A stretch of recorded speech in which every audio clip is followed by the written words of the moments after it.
20 minutos para a gente conversar. As pessoas que quiserem ali trocar alguma informação a respeito dessa palestra, e também as pessoas se preparando, quem quiser usar os sanitários, para a gente poder iniciar o bingo. Então, só para a gente não ficar nesse período aí de praticamente 1 hora, né, sem ter o que fazer, entre aspas, né, a gente vai oferecer essa oportunidade de a gente fazer uma análise filosófica dentro de uma visão filosófica dentro de uma nova estrutura. Lembrando que essa estrutura do Bhagavad Gita, que está dentro lá do Mahabharata, né? Isso daí tem aproximadamente 5.000 anos, ou seja, é algo muito antigo. E aí a gente vai ver o que acontece, o que tinha filosoficamente naquela estrutura e o que tem filosoficamente dentro da nossa estrutura. Vai ser algo bem interessante. Essa nossa doutora, a doutora Lúcia Helena Galvão, ela é realmente uma filósofa, ou seja, ela não tem nenhuma vertente cristã, hinduísmo, budismo, não. Ela faz uma análise puramente filosófica. Isso é bem interessante. Então fica aqui o convite. Vamos agradecer a espiritualidade amiga, que muito antes de estarmos aqui presentes, preparou esse ambiente para nos receber. Um ambiente de paz, um ambiente de equilíbrio, um ambiente onde nós vamos poder deixar os nossos afazeres todos do lado de fora, todas as nossas vicissitudes, todos os nossos probleminhas do lado de fora. Num período curto de tempo, nós estamos falando algo em torno de 45 minutos, 50 minutos, onde nós vamos abrir os nossos pensamentos para que a gente possa receber essas boas inspirações que vêm do alto, os nossos irmãos espirituais, o seu anjo da guarda, o seu mentor, o seu guia, vai encontrar aí um espacinho para estabelecer com você ali um diálogo, estabelecer com você boas inspirações, uma boa intuição, dá para você ali aquela sustentação que muitas vezes é o refrigério para os nossos corações. Então, agradecidos por esse espaço, por esse momento seguro e de bondade do nosso Pai infinito, vamos dar por iniciados os nossos trabalhos da tarde de hoje com a prece que o próprio Mestre Jesus nos ensinou. Pai nosso que estais nos céus, santificado seja o vosso nome. Venha a nós o vosso reino, seja feita a vossa vontade, assim na terra como nos céus. O pão nosso de cada dia nos dai hoje. Perdoe as nossas dívidas, assim como nós perdoamos os nossos devedores. E não nos introduzas na tentação, mas livra-nos de todo mal, que assim seja. Graças a Deus, graças ao Mestre Jesus. Meu irmão, que os bons espíritos possam me inspirar, que nós tenhamos uma bela palestra. E por favor, não esqueça de fazer o convite. São casas parceiras e parceiros são para isso. Amigo para essas coisas, né? Para se guardar do lado direito do peito. Por favor. Aqui no número vermelho, eu vou digitar aqui para as pessoas da ficha branca. Então vou ter que tomar o horário 14, 13, 12. Aí a pessoa levanta porque eu não posso chamar o na palestra. Muito obrigado. Vermelho, se você quiser, só descer e tomar. Está aberto até São Paulo. Boa tarde a todos. Boa tarde. Boa tarde a todos. Boa tarde. Boa tarde a todos. Boa tarde. Ó, lembra que eu já falei aqui? Eu pensei que estava na espiritualidade. Parece que eu estou falando com os espíritos, né? Porque os espíritos fazem isso. Boa tarde. Percebam os filmes. Eles estão todos assim. O só sussurro. Então nós estamos aqui, não estamos? Então, boa tarde, não é? Boa tarde. Deixando de lado a brincadeira, que é sério. A gente leva na brincadeira, mas é muito sério isso que eu acabo de dizer. Eu vou explicar o porquê, antes de falar da trijuta. Eu observei, andando pelas ruas, quando eu falava bom dia para as pessoas, algumas estavam curvadas e outras não respondiam, ok? Normal. Aí eu fiquei assim. Aí levei um chute na cara. O Espírito falou para mim: observe, porque a doutrina espírita é a observação. É um método de observar, foi explicado até que fez. Perceba. Por que você acha que ele está assim? Olhe bem, eu trabalho com mediunidade. Olha o peso que ele está carregando de preocupação. Não é que ele não queira te dizer bom dia. Ele não está em condições de dizer bom dia. Então, quanto mais curvada estiver a pessoa, mais ela está sobrecarregada com uma carga energética. Ele não está falando sobre os hindus aqui agora? Em 1930, os indianos os indianos construíram um aparelho que media a aura das pessoas, a luz da pessoa. E era só você se colocar naquele aparelho que ele ia medir, ok? O seu potencial energético. Acreditem, havia pessoas que estavam abaixo do solo, o nível de energia da pessoa. A energia da pessoa.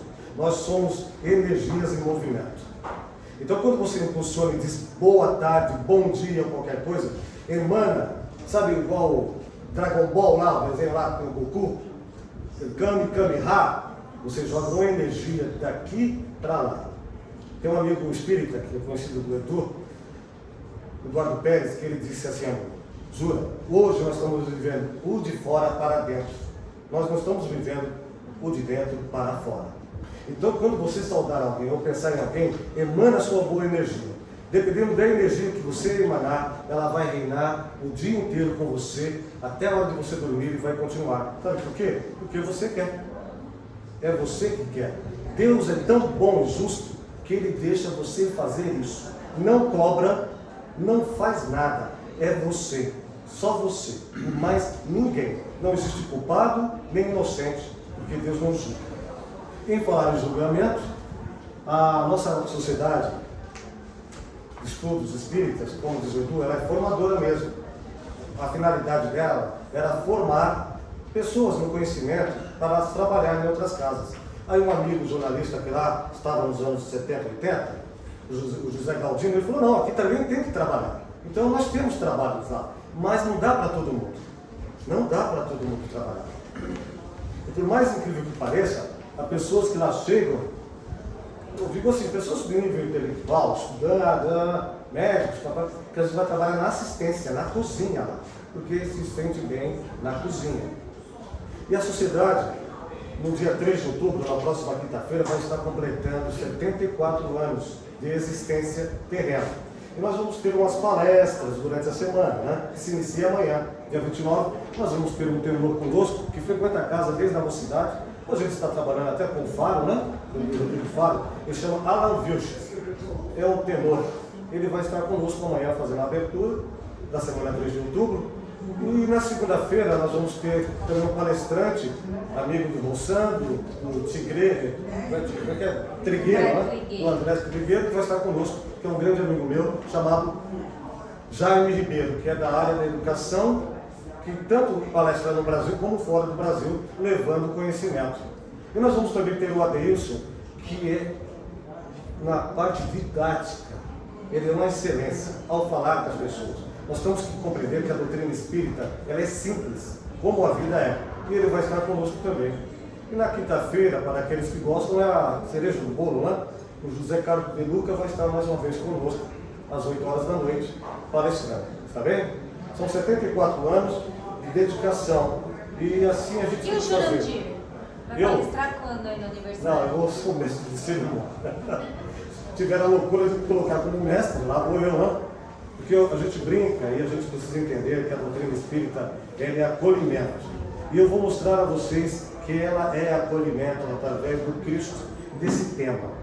Olha só que interessante. Em nenhum momento, Cristo nos deu algo que nós não pudéssemos alcançar.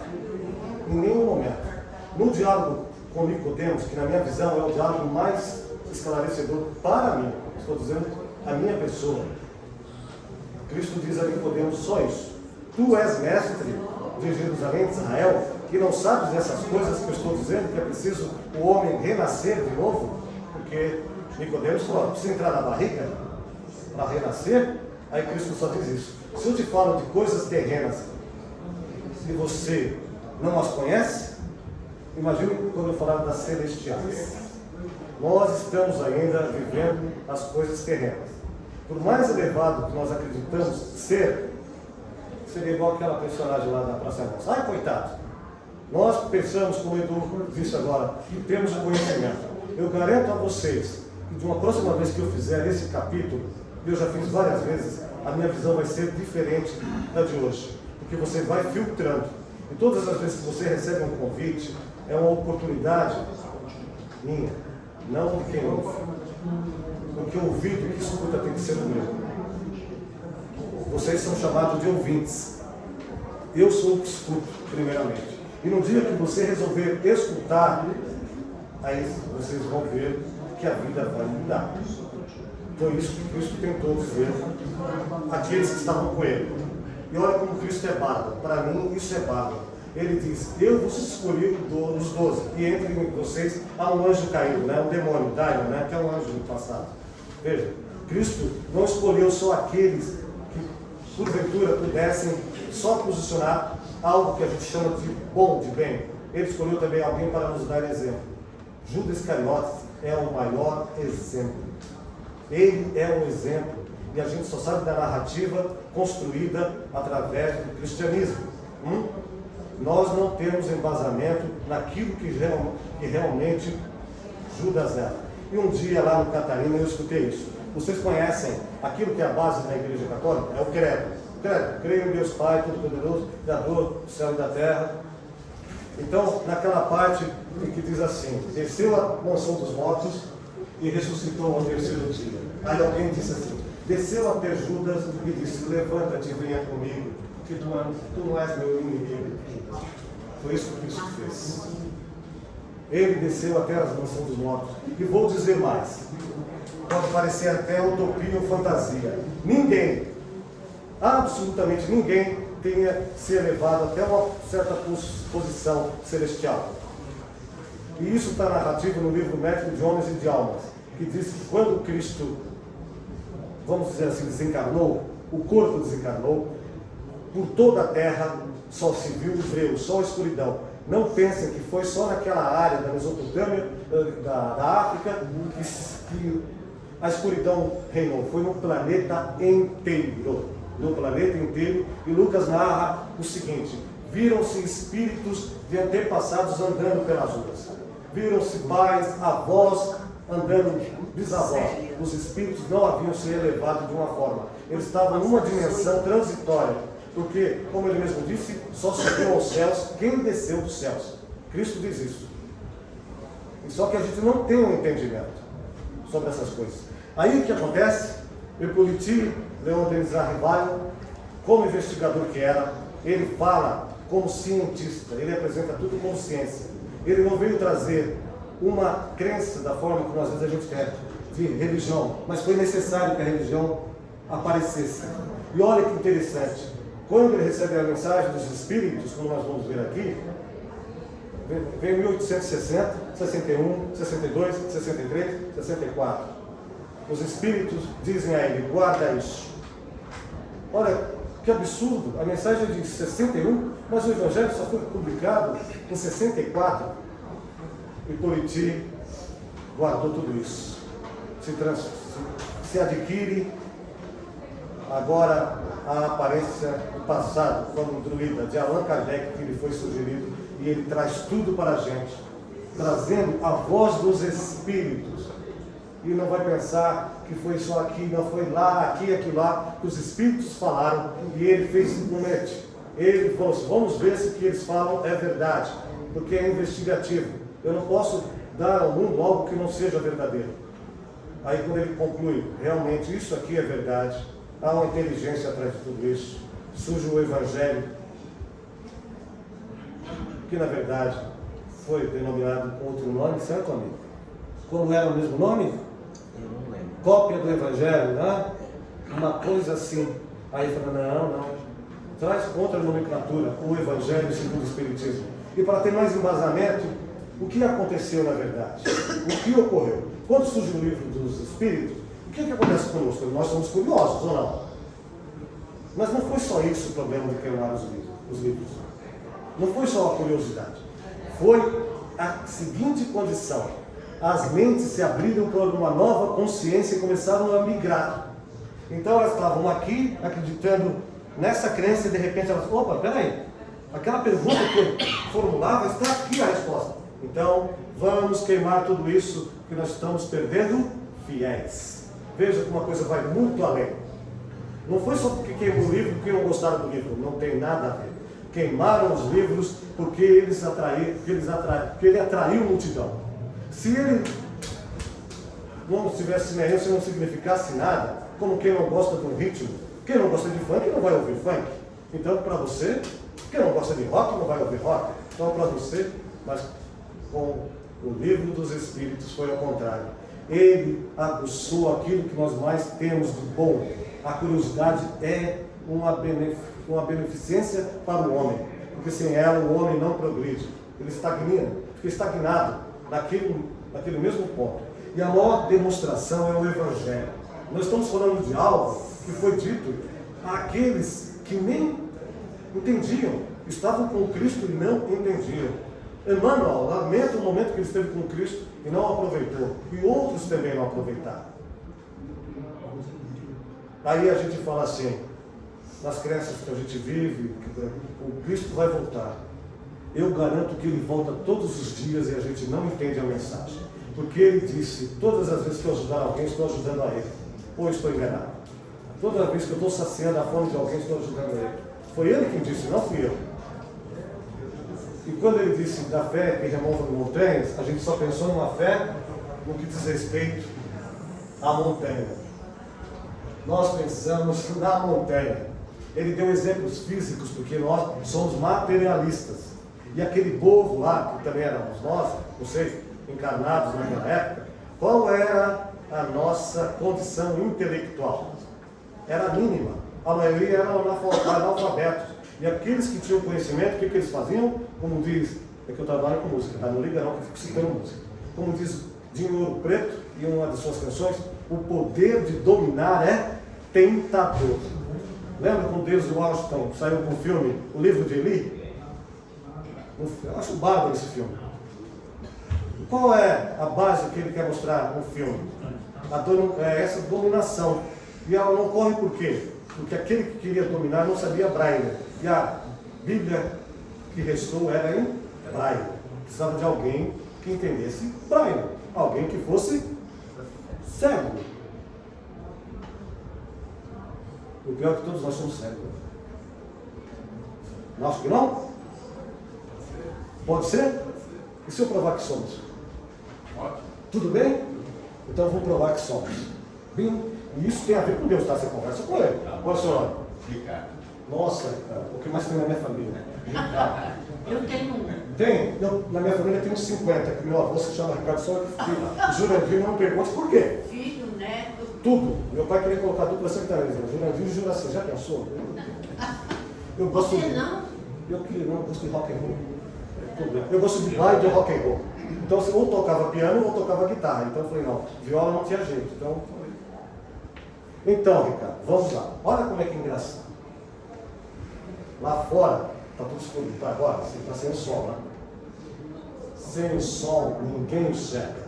Ninguém enxerga. Quer uma prova disso? Os animais noturnos, eles dilatam lá, eu já falei isso aqui antes. A pupila, eles vão evoluindo, ela vai ficando cada vez maior para que eles andem à noite. Cada um tem um instinto animal para andar à noite. O instinto deles de preservação fez com que eles dilatassem as pupilas para não serem cobaias.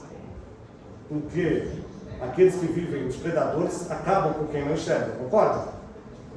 Ou o homem, não é assim? O repito, enxergar acaba com todo mundo. Então vamos lá. Sem o raio solar é tudo trevas na Terra. Ninguém vai conseguir me dizer o que é a árvore X ou a árvore Y é. Dado, qualquer que seja. Ninguém vai conhecer uma flor se não for pela fragrância. E para conhecer tem que enxergar. Sem essa estrela, vamos dizer assim, não vou ficar vagando, né? Sem a estrela chamada Sol, não existe vida na Terra. Nada cresce e nada se transborda. Por causa de uma única razão. Nós somos energias em movimento, temos uma luz própria, mas ainda não é o momento de nós sermos só ela. Então nós necessitamos do quê? De um satélite, de qualquer coisa para enxergar. E Deus, como criou todos nós simples e ignorantes, e nós ainda não podemos usar essa energia que está dentro de nós somos assim. Para o meu querido filho adotivo ali, que eu chamo assim, que desde que eu conheço como gente, desde 1 ano e meio, vivo na vida dele, eu passei um capítulo do Jornada nas Estrelas, onde os Klingons estão brigando com o Capitão Kirk. E no episódio, o que acontece? Começa aquela guerra e matam lá o Klingon. Aí eles falam assim, vamos matar um humano com essa matança. E naquele planeta todo mundo só vivia assim, ó. Desse jeito que eu estou falando. Ele falou, ô povo sem noção, matem também deles, que eles são responsáveis, matou 100. Aí um falou assim, poxa vida, será que não é melhor a gente falar a verdade para eles? Eles vão se matar também. Ah, vamos esperar. E de repente o Capitão Kirk quer matar os Klingons, o Capitão Kirk. Aí eles fazem o quê? Eles fazem só isso, ó. Aquecem as duas aeronaves, paralisam tudo e falam assim, agora nós vamos mostrar quem nós somos. Há milhões de anos nós tínhamos a forma humanoide, agora nós vamos mostrar quem nós somos. O Spock fica encantado, eu estou falando de Spock. Até ele não consegue enxergar, porque aqueles seres não eram mais humanoides, eles eram pura energia. E nós somos isso, lá no nosso íntimo, pura energia. Nós somos pura energia. Nós não somos isso. Nós não somos isso. O Espírito, ligado pelo Espírito, vive isso. Isso é um modelo da concepção e da beleza de Deus, que quando o ser é criado, o que eu estou falando, a existência, tá? O Espírito, eu já dei esse exemplo aqui, né? Acho que você que me ajudou, não sei. Eu sei que eu te peguei de cobaia. O Espírito jamais muda. O Espírito é Espírito. Ele não é forma humana. O que muda de aparência é o corpo e o perispírito. Compreende o que eu quero dizer? Quando uma mãe, você tem filho? Quantos filhos você tem? Duas. Você não sentia certas coisas quando seu filho estava sendo gerado? O tempo todo, desconforto? Porque estava moldando a massa física. O espírito está aqui parado, ele não pode adentrar ao ventre para isso ser. Então, na concepção, o que acontece? Então, o perispírito aqui, ó, ligado ao corpo. O que acontece? Tudo que vai formando ali, vai moldando. Sabe quando você vai pintando uma tela? Ele vai moldando de acordo com o DNA, com a genética do pai e da mãe, aí cria essa massa física. Aí fala que não existe reencarnação. Se você pensar de uma forma grosseira, não existe mesmo. Você vai falar assim, pô, o cara não é igual ao passado? Eu acho que não. De acordo com a evolução do homem, de acordo com aquilo que é o homem, vai moldando. Não é mais brucutu, já é bonito. Então vai cada vez ficando mais bonito. Essa massa vai sendo moldada. Essa, o espírito, jamais. Então quando a gente fala assim, eu vi o espírito de alguém. Desculpa, você não viu o espírito, você viu o perispírito. Mas a gente fala espírito para não dificultar o entendimento. Lembra o que o Eduardo acabou de dizer? Estudar para ter o conhecimento. E se a gente for falar de conhecimento, nós vamos ficar aqui a noite toda, porque a gente já ficou discutindo um versículo meses, né? De entendimento, não foi? 2, 3 meses lá, nós ficamos, uma época que eu estava com você, lembra que a gente ficou discutindo sobre um capítulo, um versículo bíblico? Se a gente fica meses discutindo um versículo bíblico, olha isso. Então, vamos lá. Vamos ver se a gente entende. Opa, perdão. Definição, precisa definir, né? Definição de fé pelo apóstolo Paulo de Tarso. Então, a definição dele é essa. A fé consiste na firme confiança, na certeza daquilo que se espera, na convicção daquilo que não se vê. Está dentro da massa. Senhor, o que queres de mim? Ananias, devolva a visão a ele. Ele precisou ficar cego, momentaneamente, fisicamente, para entrar em si e pensar o que está acontecendo. Olha que interessante. Ele está falando dele mesmo, ó. Na confiança, na certeza daquilo que você espera, mas daquilo que você não vê. Ele não via nada. Ou ele viu? Ele não viu Cristo. Ele ouviu uma voz. Mas quando ele adentrou a ele mesmo, uma coisa acontece. Mais para frente, eu falo. Quando a fé surge em nós, está falando de nós, de mim, de todos nós. No homem, a fé é o sentimento inato dos seus destinos futuros.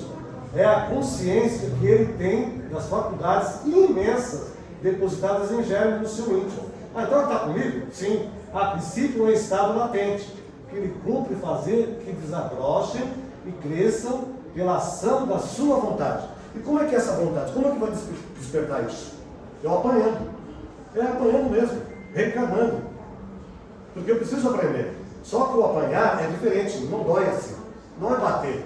É que eu tenho que repetir. Sabe quando você não passa de ano?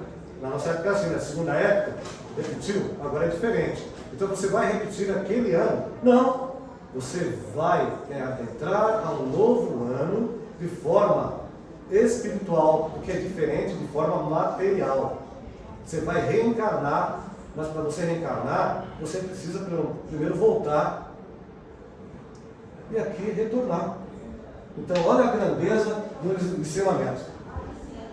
Ela está presente nos seres humanos desde a sua criação, ok? Mas necessita ser desenvolvida.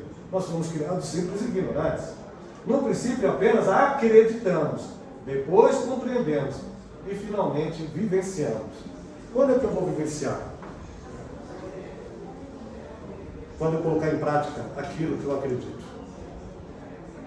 Ter fé não é ficar estagnado esperando que aconteça. Como diz Lulu Santos, só a morte cai do azul. Só o que vem de cima, que já está determinado, e até aparentemente o homem é o único ser que sabe que um dia vai desencarnar. Os animais não sabem, eles sentem sim quando o outro vai desencarnar. Eles percebem antecipadamente, mas eles não têm essa noção desde o início. E nós, quando adquirimos uma maturidade, começamos a ter, sabe por quê? Ué, simples. O que aconteceu? Cadê minha avó? Sua avó morreu. Então você já começa a saber que a morte existe, a morte física, quando você tem consciência dela. E não adianta falar com o bebê que alguém morreu. Você precisa começar o quê? A interagir e ter uma união, uma comunhão de sentimento com alguém para que você sinta a dor da partida. Porque quando você não sente, fulano morreu? Tá bom, antes dele do que eu. Mas quando você sabe disso, que a morte existe, Emmanuel diz mais. Aquele que passa pela provação da reencarnação e não sente esse momento, é como se não houvesse reencarnado. Olha que interessante. Porque Chico também chorava, até pelo cachorrinho chorou, que desencarnou. Então, se você passa e não sente, é como se você não tivesse pré-existido na Terra. Porque a dor, na verdade, esse tipo de dor, não é sofrimento, não é sofrimento. É oportunidade, é crescimento, é necessário. Em Eclesiástico, na Bíblia, você vai encontrar lá escrito assim: por enquanto está determinado que o homem tenha a morte. E a morte, mais vale a morte do que aquele que está vivo. Porque aquele que morre, você olha e pensa, o que ele fez na vida dele? A morte é referência para que você mude o seu comportamento. E se você não muda o seu comportamento, a morte do outro de nada valeu a você. Não foi nenhum exemplo. Então, a morte, na verdade, é exemplo de conduta, é um código de conduta. Agora sim nós adentramos. Aqui sim, aqui agora é o que importa. São os espíritos que estão falando. Não é Hippolyte, não é Allan Kardec, como queiram. São os espíritos que estão trazendo a mensagem através de um médium. Eles estão trazendo essa mensagem. E a maioria dos médiums naquela época eram mulheres, tá? Depois ele explica por que eram mulheres. Então, o espírito, olha só, protetor e mudou em 1862. Lembra que eu falei das datas? Olha, o Evangelho veio em 1864 e a mensagem foi recebida em 1862. E fala sobre fé, mãe da esperança e da caridade. E diz, né, que a fé, para ser proveitosa, deve ser ativa. Não adianta falar que tenho fé, porque nada é fácil. Não se deve, pois, entorpecer, ficar adormecida, né? Mãe de todas as virtudes que nos levam a Deus. Ela deve velar atentamente pelo desenvolvimento das filhas que nascem dela. Quer dizer, aquilo que são a continuação, né? Lógico, né? A esperança e a caridade. Primeiro, a esperança não morre, tá? Não é a última que morre. Ela fica. Porque a vida continua, então alguém tem que ter esperança. Se ela morrer comigo, já era. O planeta todo, né? A esperança e a caridade são consequências, ou seja, o resultado da fé. Essas três virtudes constituem uma trindade inseparável. Já perceberam que tudo é trindade? Manhã, tarde e noite. Pai, Filho e Espírito Santo. Já percebeu? Tudo é assim? Primeira idade, segunda idade, terceira idade. Já percebeu que a gente vê? Um é pouco, dois é bom, três é demais. Que ano passado o homem não sabia contar mais do que três. Então 13 já era demais. Olha só como é a evolução do mundo. E tem outra coisa que os técnicos falam. Se você chegar para um jogador de futebol, passar a ele mais de 2 informações, não vai. Se você der 3 funções táticas em campo, ele não consegue assimilar. Ele assimila uma ou 2. A terceira, esquece. Olha que interessante. E nós somos assim. O que esperais da vida se não tendes fé? Sendo através dela que recebemos o amor, e para reconhecer o amor é necessário ser através da fé. A maior prova de amor é a mãe, né? A mãe não recebe salário nenhum, não tem 13º, não tem nada e trabalha constantemente. E quando um filho demora a chegar, ela tem fé que aquele filho vai chegar são e salvo. Quem não é mãe não sabe o que passa uma mãe. Estou errado? E quando a pessoa se torna mãe, minha filha fala isso. Pai, hoje eu não entendo o que é ser mãe. Aí eu falei com o meu filho. Ele disse a mim, pai, agora eu entendo o que é ser pai. Aí eu disse a ele, mas ser mãe é mais delicado do que ser pai. Por quê? Porque quando sua mãe não pegava no sono, eu estava cochilando. Porque mãe fica em estado de vigília o tempo todo. Não estou falando mal do mal. É que a mãe tem mais isso, pela ligação já desde o ventre materno. Vocês já se sentiram nessa condição que está aqui?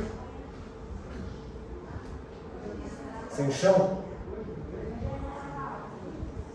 A fé divina, a divina inspiração de Deus desperta todos os sentimentos que conduzem o homem ao bem. Quando a gente está sem chão, precisa alguém nos ajudar. Alguém precisa nos auxiliar. Quer prova disso? O livro mais importante da Bíblia no Antigo Testamento, na minha visão, Jó, a história de Jó. Jó era o homem mais abastado da terra, tinha tudo que se possa imaginar. A história, tá? Estou falando da Bíblia, né? Não veio, é o que está escrito lá. Tudo foi tirado dele. Segundo a história bíblica, é um anjo, um daimon, né? Um anjo negro que fala para Deus, também se deu tudo para ele, né? Tem mulher, tem 7 filhos, sendo 5 homens para ajudar, e 2 mulheres dela. Não falta nada a ele, até eu, né? Ele era muito rico, era o mais rico da região. Então, o que Deus fala? Tira tudo dele. Aí o daimon, né? O demônio vem e tira tudo. Não contente, ele continuou perseverante, falou, tira os filhos. Tirou os filhos. Tira as filhas. Pô, mas ele continua ainda. Tira a saúde dele, mas não mata. Enche ele de sequelas aí, de feridas. Acontece. Aí a mulher de Jó fala assim, que Deus é esse que você cultua, que tirou tudo de você. Aí ele diz, mulher, cala-te. O pai deu, o pai pode tirar. Se ele que deu, pode tirar. Olha como é interessante. Aí 2 amigos um dia vão lá visitar Jó, sabe? São aqueles amigos que ficam vendo fofoca, mas foram para fazer fofoca. Vamos lá ver a condição dele. O cara era rico, estava na miséria. Vamos lá ver. Foram ver. E saíram de lá. Cara, você viu lá a situação? Porque eles estão andando, de repente eu ouvi uma voz que diz assim, ei, ô fofoqueiros aí, o que vocês estão fazendo? Voltem lá e ajudem Jó. Não que ele tivesse pedido dessa forma, né? Voltem lá e estendam a mão a Jó. Aí é a história bíblica, ok? Continuando. Eles voltam, diz que Jó prospera porque eles ajudaram, adquire as posses, multiplica tudo como ele fez no passado. Ele não recebeu de mão beijada, ele trabalhou, reconstruiu tudo. Diz que, apesar da idade, ele teve mais 7 filhos, da mesma forma, 5 homens e 2 mulheres, que não tinham mulheres mais belas, e que ele viu até a 3ª ou 4ª geração. É que contava a idade daquela forma, de forma diferente. Mas o Jó ultrapassaria, com certeza, mais de 150 anos de existência. Depois, não estou falando antes. Então ele viveu quase uns 200 anos ou mais? Não sei. O tempo se contava de outra forma. Só estou relatando aquilo que está lá. Então, quando você, a fé, às vezes exige que o outro te ajude. Uma grande escritora chamada Clarice Lispector, ela disse assim, isso ficou gravado em mim, que serve para mim até hoje. Eu coloquei meu problema no meu bolso e fui ajudar um amigo. Bezerra de Menezes faz a mesma coisa, disse. Quando a esposa disse, olha, seu filho está acamado aqui, e você é médico, vai deixá-lo aqui, estado febril, e ele diz, eu vou fazer aquilo que eu tenho que fazer. Senhor, cuide do meu filho, que eu vou cuidar do teu rebanho. E cuidar do rebanho é cuidar um do outro. Nós temos que cuidar um do outro. Sem Mas espera aí, sem abusar aqui e sem que a mão esquerda não saiba o que faz a direita. Então, Cristo o tempo todo, já é outro capítulo do Evangelho. Né? Eu tenho que fazer o bem sem olhar a quem e sem esperar. Porque não precisa me retribuir. Eu estou bem, se eu posso ajudar, porque eu tenho. Ninguém vai dar aquilo que não tem. Não adianta despir um santo para vestir o outro. Então, para eu ajudar alguém, eu tenho que estar em condições. Não só monetária, mas intelectual. Eu tenho que estar em condição para ajudar intelectualmente, pensando assim, eu vou ajudar fulano, não sei se você retribuído. Geralmente, quando você ajuda uma pessoa, não é ela que vai te ajudar. Quando você ajuda alguém, não é aquela pessoa propriamente que vai te ajudar. Porque se isso acontecer e você ficar pensando, não foi ajuda, foi troca, foi barganha. E quando você barganha, você vai receber, mas você pode ter certeza que o lucro não vai ser o mesmo. Porque foi uma troca. E muitas vezes aquela troca que você acredita que precisa retornar, aquela doação talvez esteja te salvando de empregar mal aquele dinheiro, ou aquela condição. E aquilo que você conspira de bom no universo volta para você. É energia em movimento. Toda a ação despende força. E a ação despendendo força vai despender energia. E a energia vital que eu depositar aqui auxiliando, ela vai rodar e vai voltar para mim, quando eu menos esperar. Se eu ficar esperando ela voltar o tempo todo, ela não volta. Eu tenho que esquecer, igual um bumerangue. Eu vou soltar e deixar ele ir. Eu sei que ele vai voltar e eu vou pegar daqui. Porque se eu virar as costas, ele vai bater aqui e vai doer pra cá. Eu vou desmaiar. Fé inabalável, aí já é Allan Kardec, né? Fé inabalável é somente aquela que pode encarar a razão face a face em todas as épocas da humanidade. A fé religiosa que é construída na ilusão, ela passa, porque ela mesma acaba se desmentindo. Paulo diz assim, que toda ciência desaparecerá, todo conhecimento adquirido pelo homem desaparecerá, menos a verdade. E quando ele fala de verdade, ele fala de Cristo. Cristo não vai passar. Lucas disse, quando eu te vi pregando na cidade de Trude, eu fiquei espantado, eu vi o Cristo em você. Porque Paulo mesmo disse, eu não sou mais aquele homem, Cristo habita em mim. Então toda a ação dele não era ele mais fazendo, era o Cristo. Paulo é o maior divulgador do cristianismo. Não estou falando dos dois, estou falando que Paulo, as cartas de Paulo, pode ver que nenhum dos apóstolos, assim não vou dizer, fica mandando cartas, indo às comunidades. Quem faz isso é Paulo. Por isso que Cristo disse que precisava de Paulo. Lembra que eu falei? Ele tinha o intelecto, ele tinha o conhecimento. E o pai de Paulo disse a ele, de Saulo, no caso, olha, você vai ser rabino, mas tem uma profissão, ele era tecelão. Que o pai disse, no dia que você não for mais rabino, que isso vai passar, você sabe, você vai ter alguma coisa para te sustentar. Olha a grandeza do pai dele. Você não vai viver de religião, você vai trabalhar. Isso aqui que nós fazemos é trabalho voluntário, a gente não recebe nada por isso. Nós temos os nossos trabalhos. Aqui nós não ganhamos nada material, nós ganhamos muito espiritualmente falando. Vocês não têm a ideia daquilo que recebemos espiritualmente sem perceber. Nós não temos ideia disso. Nós não temos ideia do beneficiário maior, somos nós mesmos. Mas para isso há um porém. Eu tenho que praticar. Se eu só falar, não volta. Eu tenho que vivenciar, eu tenho que viver. Se eu não viver, se eu não me modificar, só serei cego guiando o cego. Papagaio. Seria um papagaio. Todo mundo conhece, né? Isso aqui surgiu na Fórmula 1, né? Retrovisor. Olha como é legal a evolução. Foi na Fórmula 1 que surgiu o retrovisor nos carros. Não existia isso. Então, é isso aí. O passado é um lugar de referência e não de residência. Mário Sérgio Portela diz assim, já percebeu que o para-brisa é grande e o retrovisor é pequeno? O retrovisor é só ponto de referência. Se você ficar o tempo todo mergulhado no passado, como que você vai ter fé no futuro? Se você só vive no passado. Se você só vive no passado, como disse o cantor Taiguara, ele diz, só encontro gente amarga, mergulhada no passado, procurando repartir o seu mundo errado. Quando você está mergulhado no passado e não usa ele como referência para o seu futuro, você não sai do lugar. Aí eu brinco com o Michael Jackson, que é o único que ganhou dinheiro andando para trás. E assim mesmo ele treinou pra caramba, né? E se ele tropeça, ele cai, né? Tem essa ainda, né? Ele tem que fazer os passos sabendo onde ele vai. E pode ver que às vezes ele está fazendo, ele olha para trás. Está vendo o movimento dele. Porque a gente não tem total condição de fazer isso, física. Então todas as vezes que eu me sentir assim, realmente a minha fé não vai adiantar nada. Porque eu vou estar mergulhado no passado. E Deus é tão bom que ele fala, tudo bem, fica aí. Você quer ficar aí? Fica aí. Você quer ficar. A decisão é sua, porque tudo que ligares na terra será ligado no céu. E tudo que desligares na terra será desligado no céu. Se eu estou mergulhado no passado, como é que eu vou conseguir avançar para o futuro?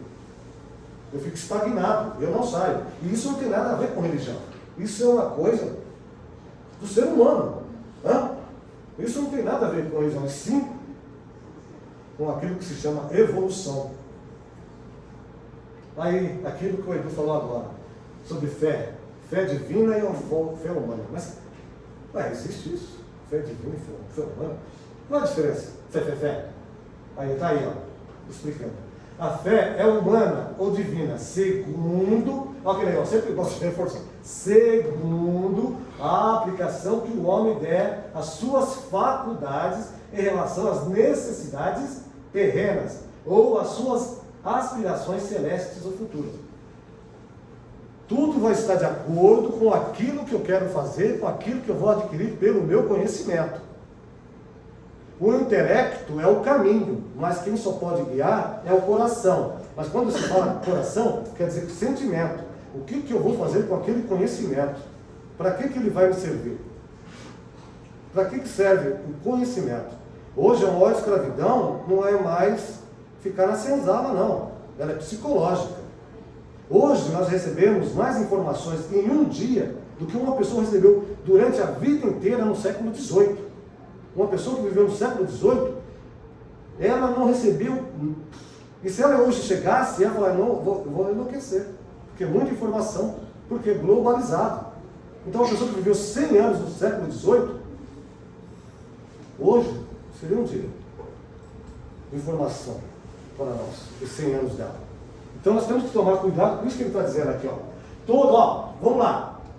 Todo conhecimento que você receber com as suas faculdades, que vai gerar uma energia e movimento, algo que vai além da matéria, vai depender de você.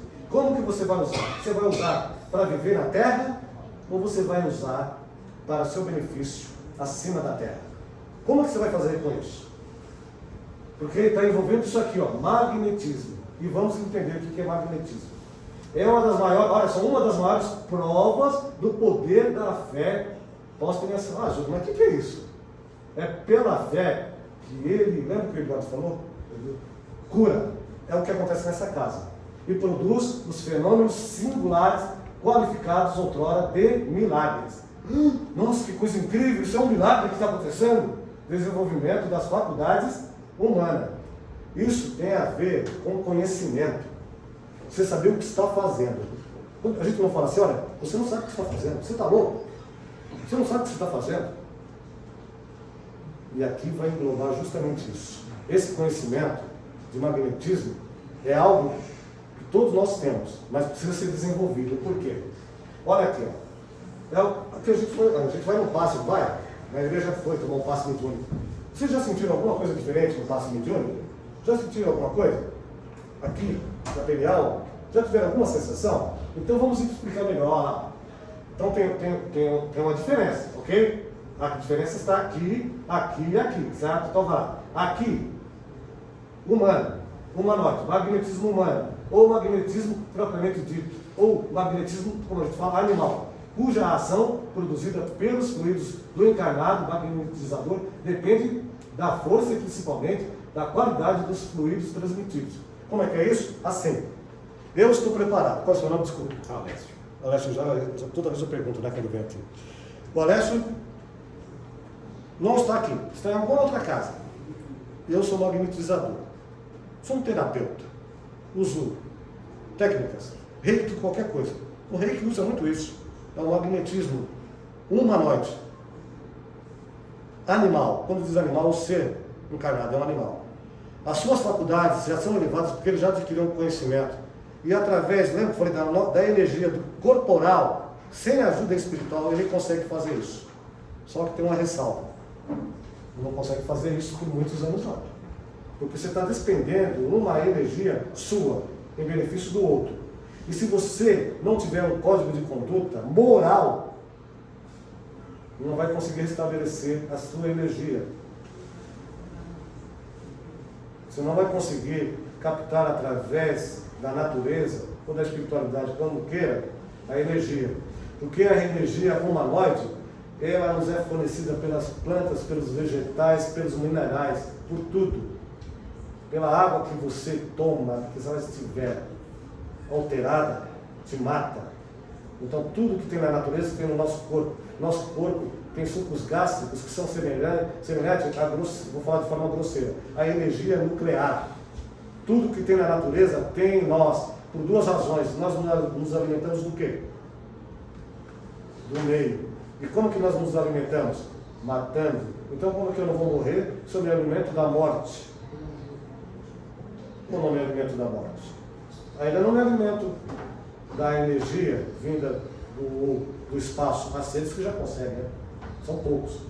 Mas só que isso aí, o corpo tem que estar preparado para estar ligado à cristandade. Cristo possuía isso. É que os hindus e os yogas buscavam.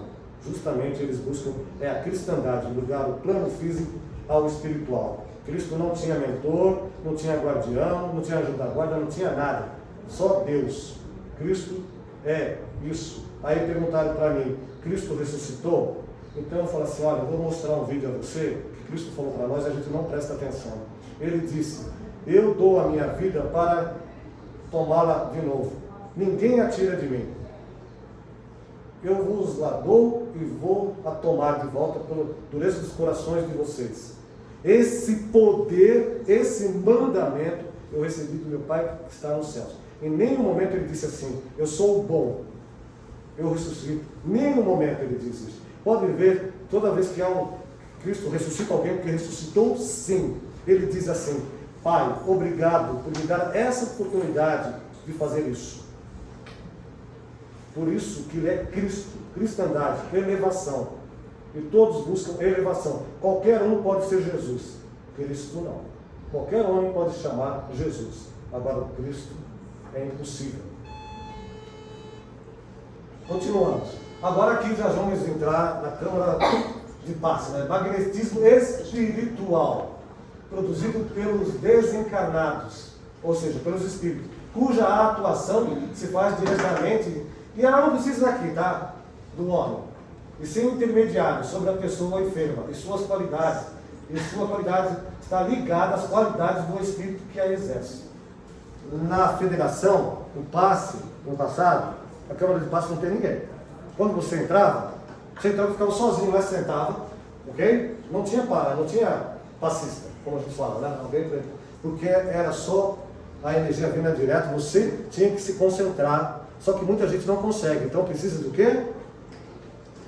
Eu chamo disso. Precisa da muleta. Porque a gente precisa de muletas para viver.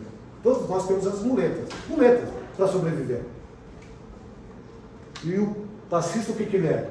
Ele é a ponte, ele é intermediário. É igual a ponte que liga uma cidade na outra, a ponte do Jaguaré, a ponte de Pinheiro, qualquer ponte. E quando esse daqui não se coloca nessa condição, aqui, a energia que vem daqui não consegue ser transmitida. Por isso que está aqui, ó, qualidade. Está ligada à qualidade do espírito que a exerce. Dos dois lados, tanto o espírito daqui, porque somos espíritos, quanto esse. Lembra que o Chico falava? Eu só entrego cartas, eu sou carteiro. O Chico falava isso. Eu só entreguei. Eu não fiz mais nada. E Cristo era bárbaro quando ele dizia, eu não te curei, foi a sua fé que curou. Ou seja, aquilo que você acredita. Olha, estou falando de Cristo, hein? Ele poderia curar, mas ele não curava ninguém. Ele era intermediário, mas de forma diferente. Era de Deus, vinha de Deus.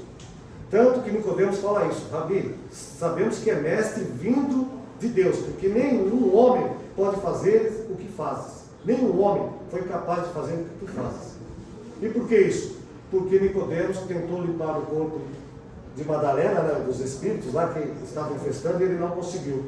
E Cristo conseguiu, e por isso que ele foi atrás de Cristo. Como é que você conseguiu fazer isso? Então vejam, como às vezes a gente assiste um filme, ou vê uma história e não percebe. Cristo o tempo todo está dando os exemplos. Somos nós. Somos nós.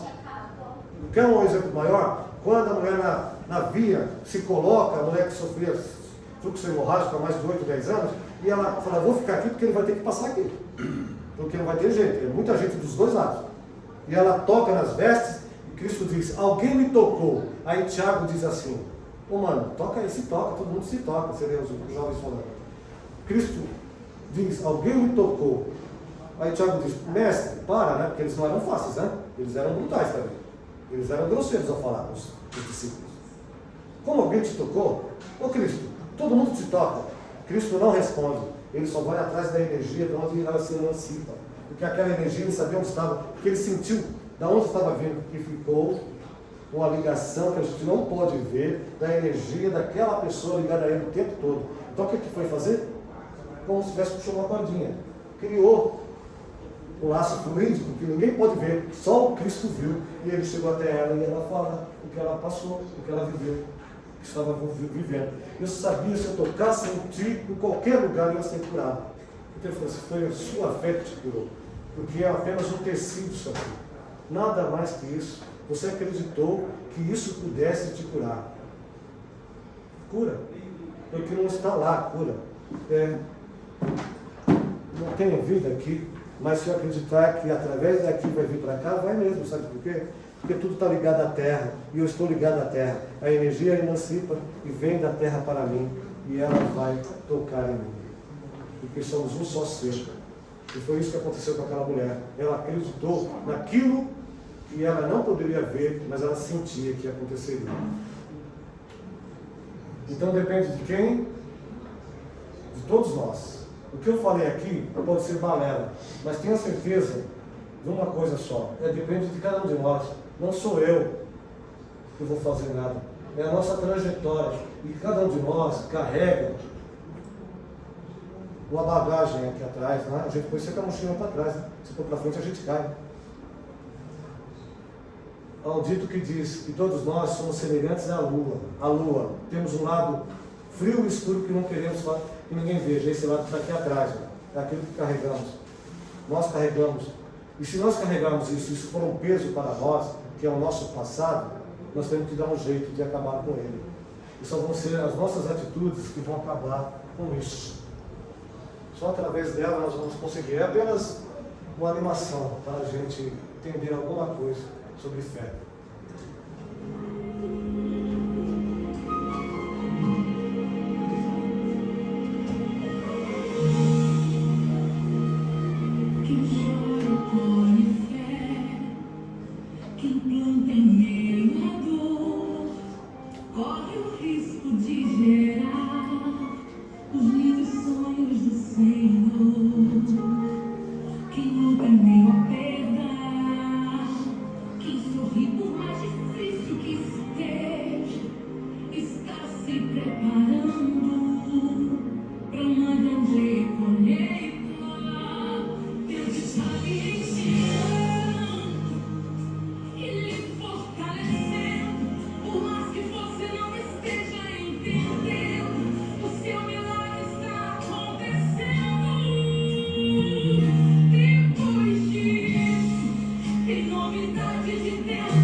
canção disse assim: tenha fé em Deus, tenha fé na vida. Renato Russo disse em uma canção assim: se você quer alguém acreditar, confie em você mesmo. Quem confia sempre alcança. Só que nós queremos as coisas do jeito que a gente deseja. Agora há pouco nós fizemos o Pai Nosso, né? Que seja feita a sua vontade, assim na terra, como no céu. Seja feita a sua vontade, assim na terra como no céu. Eu quero que o Senhor faça a minha vontade, assim na terra, também no céu. O pão nosso, o Pai Nosso, tudo isso nós temos que tomar cuidado quando a gente faz o Pai Nosso, que é o pão nosso de cada dia. Quando você orar, Pai Nosso, presta atenção naquilo que você está dizendo para você mesmo. E tenha fé. A gente faz o Pai Nosso totalmente de forma contrária ao que Cristo ensinou. Cristo disse que era para a gente se fechar no nosso íntimo e fazer o Pai Nosso. Entra em ti mesmo, porque a gente está vivendo mais o de fora para dentro. E tem que ser o de dentro para fora. Então, entre você e joga para o universo aquilo que habita em você.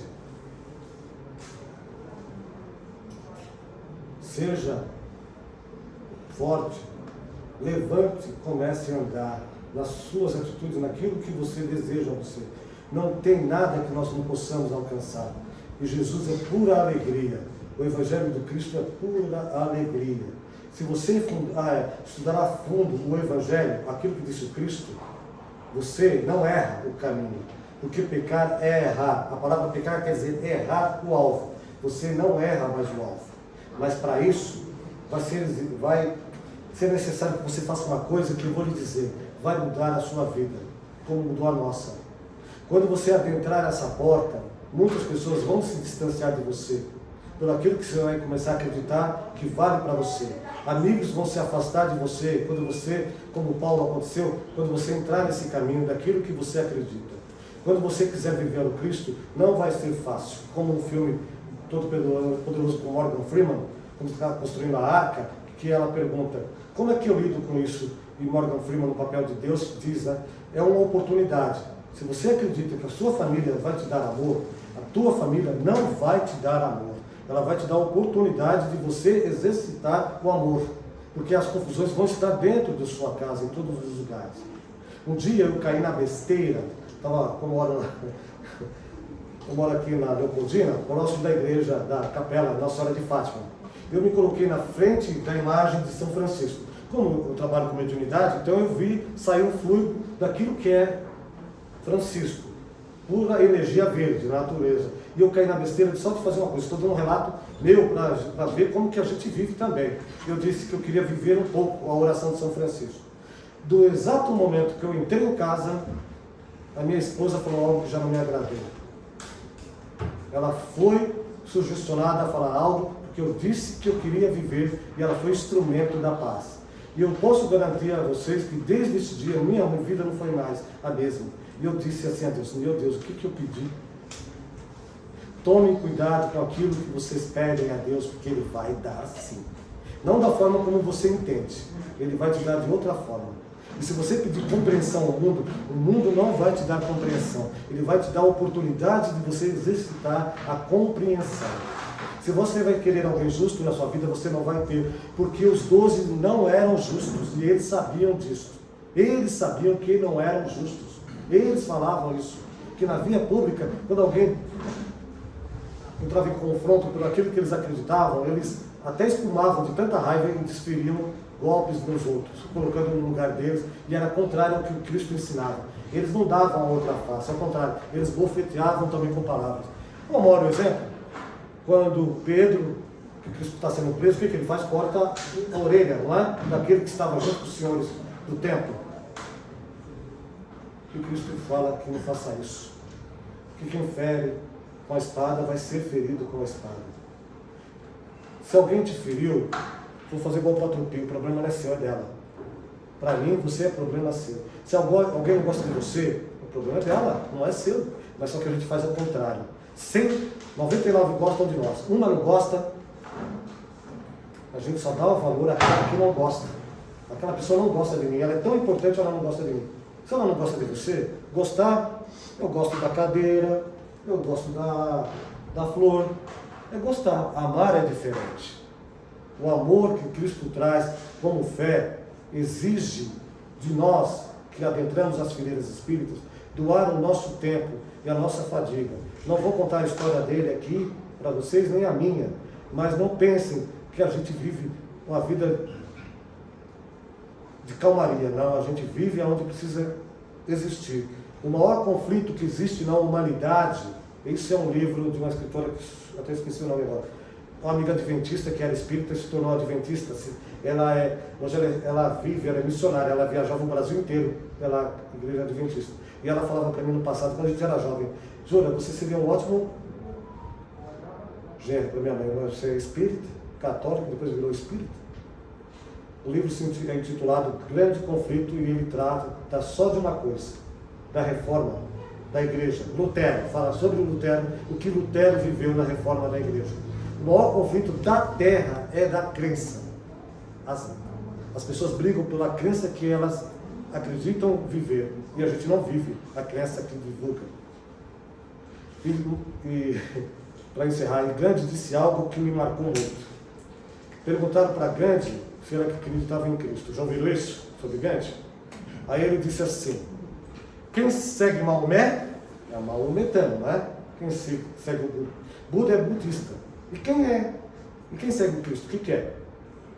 Católico, protestante, evangélico, espírita, ortodoxo, presbiteriano, e aí vai fora que são muita igreja. Então ele disse assim, ó, no dia em que vocês resolverem realmente seguir o Cristo, eu vou com vocês. Mas quando vocês estiverem divididos em crenças, não. Aqui, agora eu encerro mesmo, tá? Tá vendo aqui? Isso aqui, lembra que ele falou? Evangelho. Tem algo precioso aqui que pouca gente lê, que é a introdução. A introdução, para mim, é que mudou a minha existência. A introdução está assim, ó. Que aqui nós podemos dividir isso em 5 partes, ok? 5 partes. Primeiro, a vida do Cristo, que pouco se sabe, e agora estou escutando muito falando sobre a vida do Cristo quando ele era criança. Tem um amigo que ele estuda muito, ele é evangélico, ele estuda muito e eu não entro em confronto com ele, senão não vai dar certo, né? Porque ele acredita de uma forma muito radical em algumas coisas. Então agora ele está divulgando, falando da infância do Cristo, que ninguém queria falar sobre a infância do Cristo. Então vamos lá. O único relato que se tem sobre o Cristo, já estou falando o Cristo, foi um documento redigido por Públio Lentulus Cornelius. Sabe quem é Públio Lentulus Cornelius? Emmanuel, aquele que andava junto com o Chico. Ele, naquela encarnação, senador romano, mais conhecido, ele era governador da Judéia, tá? Então ele manda uma carta para Tibério, narrando quem era o Cristo. Por quê? Tibério queria saber quem era aquele que estava sendo comentado em Roma. Quem é esse daí? Quem é esse camarada que cura aí? Aí, a próxima vez eu trago aqui o vídeo para você. Quem estiver aqui vai ver. A única narrativa que tem é isso. Esse documento ficou na posse de um duque chamado Duque de Cesardino. Esse documento não se sabe onde está. Não sei se o Vaticano o adquiriu e guardou, porque não tem nenhum outro documento histórico falando sobre o Cristo. Ok? Essa é a primeira parte. A segunda parte é como nós estamos falando aqui. Lembra? Milagres. A terceira é profecia. A quarta parte é que está aqui, ó, é o Evangelho. Todas as crenças tentam fazer uso disso. Por quê? Se você perguntar para o Aurélio o que é o Evangelho, ele vai dizer assim: olha, Jurandir, eu, Aurélio, quero dizer a você que o Evangelho é um código de conduta. Caramba, é código de conduta. Me pegou na minha amiga. Ele é um código de conduta. Se eu não viver, estou lascado, né? Como se fala, lá no interior. Ele falou: não, é mais do que isso. O Evangelho, Jurandir, é aquilo que se tem por verdade. Isso aqui é verdade. E todo mundo divulga a verdade de acordo com o seu, lembra que eu falei agora há pouco? Intelecto. Sabe o que a doutrina espírita faz? A quinta parte. E eu posso dizer de caderneta que aquilo que eu vou dizer é real, porque eu vivo peregrinando em outras crenças. Agora eu parei um pouco. A quinta parte, que eu não vejo poucos falando, é da moral do Cristo. moral do Cristo. A doutrina espírita só existe por causa da moral do Cristo. Hippolyte, Leon, Denisard Rivaio, ele não veio trazer crença da forma como nós entendemos. Ele veio trazer a lei moral. E a lei moral faz com que você se transforme.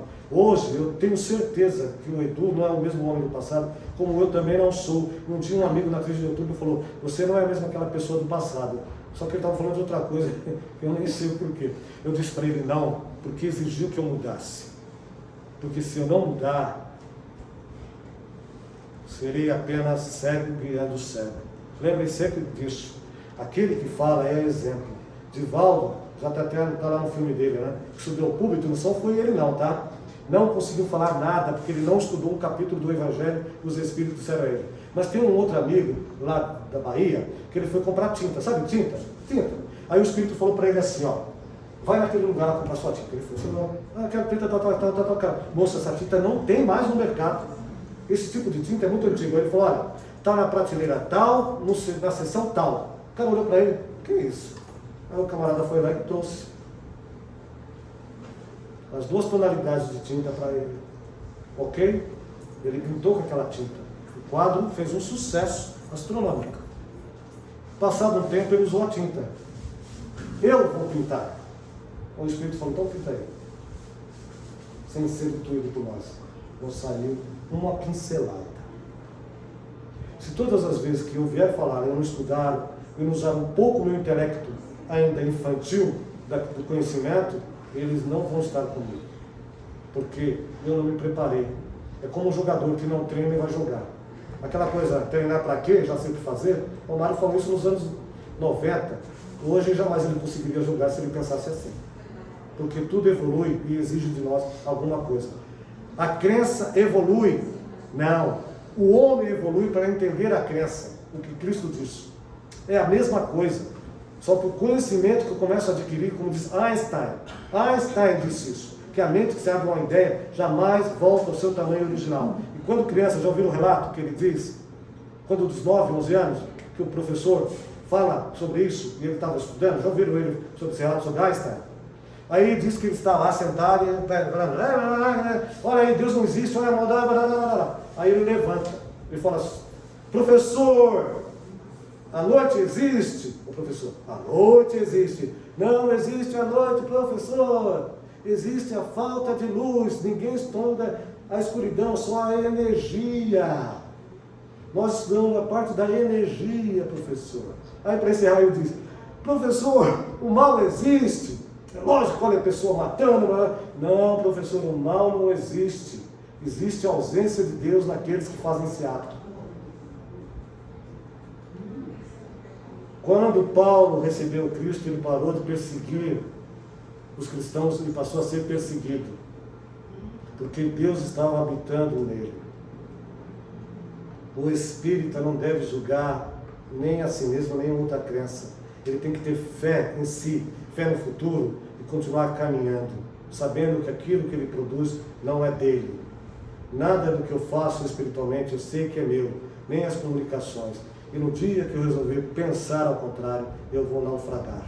E no dia que eu naufragar, Deus vai falar, você vai precisar de uma outra festa para colocar realmente a roupa de núpcias e adentrar a porta do cristianismo.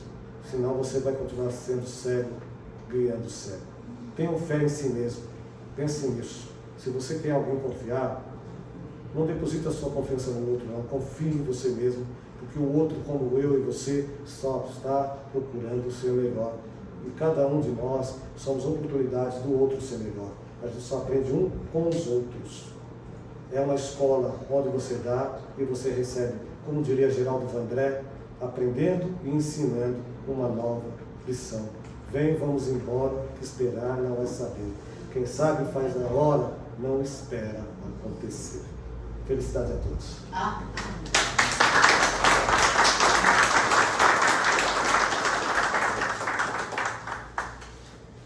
Jandir, obrigado. Eu que agradeço. Obrigado pela oportunidade de a gente estar juntos. Bom, né? A gente sempre tem essa oportunidade de trazer as pessoas para conversar um pouco sobre assuntos que fazem parte e que são muito importantes para a nossa vida. Né? Principalmente, como ele falou, né? A nossa casa é uma casa que Aqui, né, o Sacrário é mais voltado para a área de cura. Nós temos realmente esse foco mais voltado para a cura. E a cura também, como Jesus falava, né, quando curava as pessoas, né, a tua fé te curou. Então, é um desenvolvimento de fé, é um desenvolvimento da fé humana e da fé divina. É confiar em si e confiar em Deus. Precisa confiar em você e confiar em Deus. Mas não só basta confiar, né? A gente também